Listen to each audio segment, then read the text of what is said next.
देवेंद्र फडणवीस जी ने घोषणा की थी कि दिवाली के बाद पटाखे फोड़ेंगे। हमें लगता है कि पटाखे भीग गए और आवाज नहीं कर पाए। एक माहौल खड़ा किया गया कि नवाब मलिक के बम ब्लास्ट के आरोपियों से संबंध हैं।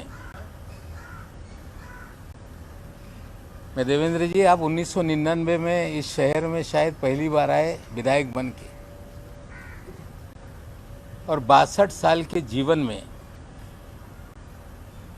इस शहर में आपसे पहले दिवंगत मुंडे साहब भी नेता थे जो दाऊद से लोगों को जोड़ते रहे। हम जब मंत्री थे उस वक्त भी दाऊद को लेकर मुंडे साहब के बहुत सारे भाषण विधानसभा में होते रहे। लेकिन इस 62 साल के जीवन में या लोक प्रतिनिधि बनने के 26 साल जीवन में इस तरह के आरोप कभी भी हम पर कोई लगा नहीं पाया। आज एक जगह को लेके आपने कुछ कागजात लोगों के सामने रखे कि 1.5 लाख फुट जमीन ये कौड़ी मोल माफिया के जरिए हमने खरीदी। हमें लगता है आपके जो मुखबिर हैं, आपके जानकारी देने वाले, हमें लगता है वो कच्चे खिलाड़ी हैं। आप कहते तो मैं ही सारा कागजात आपको दे देता और भी कागजात आपको उपलब्ध करा देता। लेकिन आपने अंडरवर्ल्ड का खेल शुरू किया है। आज तो सारी चीजें मैं बोलूंगा नहीं, लेकिन कल सुबह 10 बजे देवेंद्र जी का अंडरवर्ल्ड का क्या खेल है इस महाराष्ट्र में,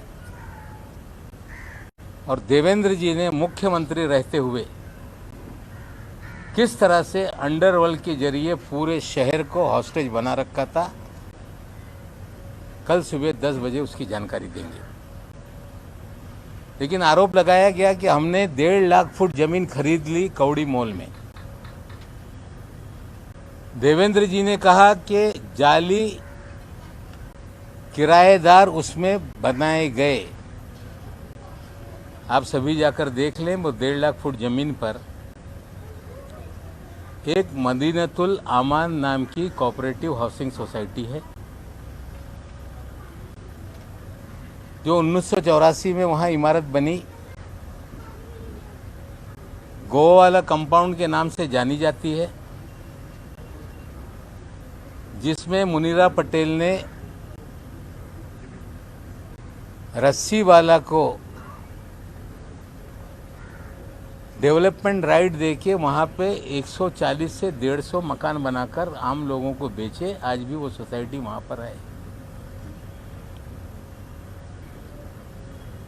उसके पीछे जो जमीन है उस पे बड़े पैमाने पे झुग्गी झोपड़ी है,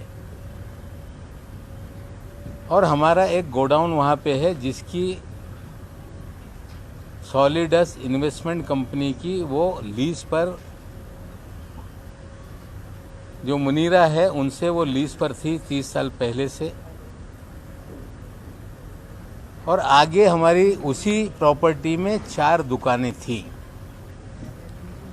आप कह रहे हो कि फेक टेनेंसी क्रिएट की गई। बहुत सारे पत्रकार होंगे,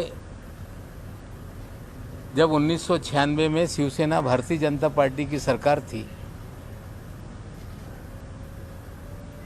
और हमें लगता है शायद 9 नवंबर का ही वो दिन था, और महाराष्ट्र में एक चौंकाने वाला नतीजा आया था जब नवाब मलिक शिवसेना भारतीय जनता पार्टी की सरकार में पहली बार उपचुनाव जीता था, और उस चुनाव का कार्यालय उसी गोवा वाली बिल्डिंग में था और जश्न भी वहीं मनाया गया था।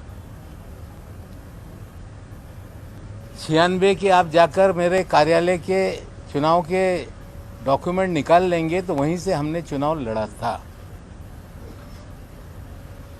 हम किराएदार वहां पे थे। जो मुनीरा पलम्बर है उन्होंने वहां पे झोपड़पट्टी थी, मदीनतुल आमान नाम की सोसाइटी थी और उन्होंने हमसे संपर्क किया कि हम आपके पास जो गोडाउन है उसकी ओनरशिप हम या पूरी ओनरशिप देना चाहते हैं।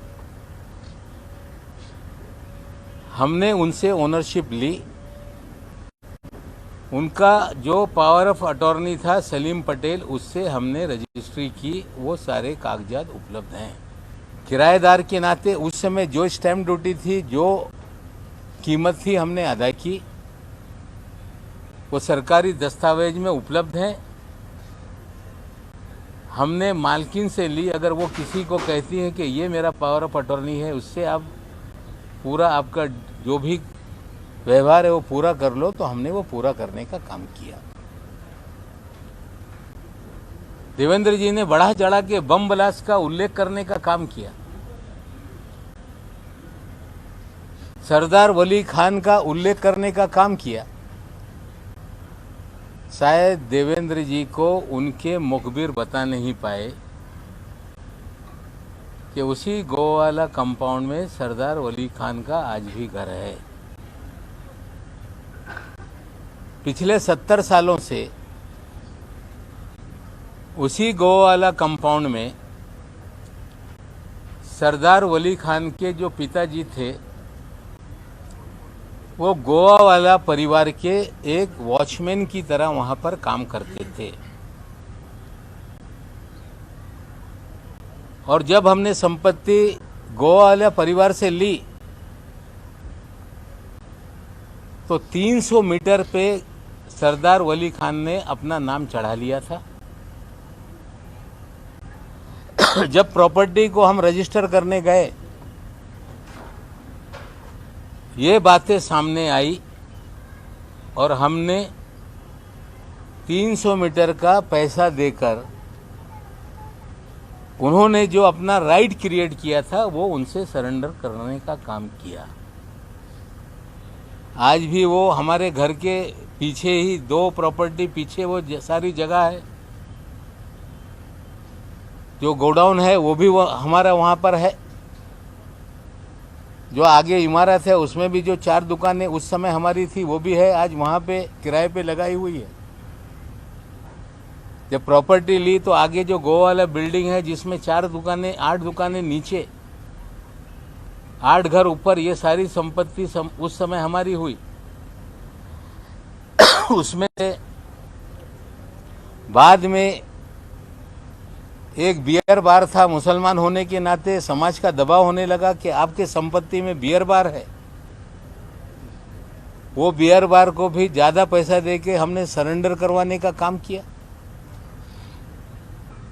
और किसी भी तरह से कोई अंडरवर्ल्ड के दबाव में या किसी बम ब्लास्ट के आरोपी से ये प्रॉपर्टी हमने खरीदी नहीं।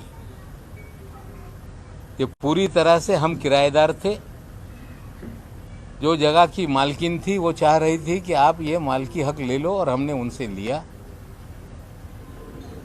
जो खान फैमिली थी, पठान फैमिली, जो वहाँ के वॉचमैन थे, उन्होंने अपना 7/12 पे नाम चढ़वा लिया था। उसे सरेंडर करने के लिए उन्हें पैसा देने का काम किया। और ये सच्चाई को देवेंद्र जी ने राई का पर्वत बनाने की कोशिश की। जो व्यक्ति 62 साल जीवन में इस शहर में कभी भी आरोप नहीं लग पाया कि किसी अंडरवर्ल्ड से नवाब मलिक के कनेक्शन रहे हैं, रिश्ते रहे हैं। आप कह रहे हैं कि आप जो भी एजेंसी है उसके सामने जाएंगे, जाइए, हम तैयार हैं। हमें लगता है कि झूठ का आडंबर खड़ा कर देने से किसी की प्रतिमा मलिन हो जाएगी। तो हमें लगता है देवेंद्र जी आपकी गलतफहमी है। जो कुछ है सारे दस्तावेज रजिस्ट्री ऑफिस में है। कंपनी का जो भी डिपार्टमेंट है वहाँ पे सारे कागजात हैं। जो पैसे का लेन देन हुआ उसकी स्टैम्प ड्यूटी हमने भरी है। ये कह देना कि 20 रुपया फुट में लिया, हमें लगता है झूठ बोलो तो जरा ढंग से बोलो। हमें लगता है झूठ बोलकर नवाब मलिक जो पिछले 7 साल से आपसे लड़ रहा था, पहली बार आपने इस तरह का आरोप लगाया, सरासर बेबुनियाद है। ना नवाब मलिक के किसी अंडरवर्ल्ड के लोगों से रिश्ते रहे, ना नवाब मलिक ने कभी बम ब्लास्ट के लोगों से कोई संपत्ति खरीदी।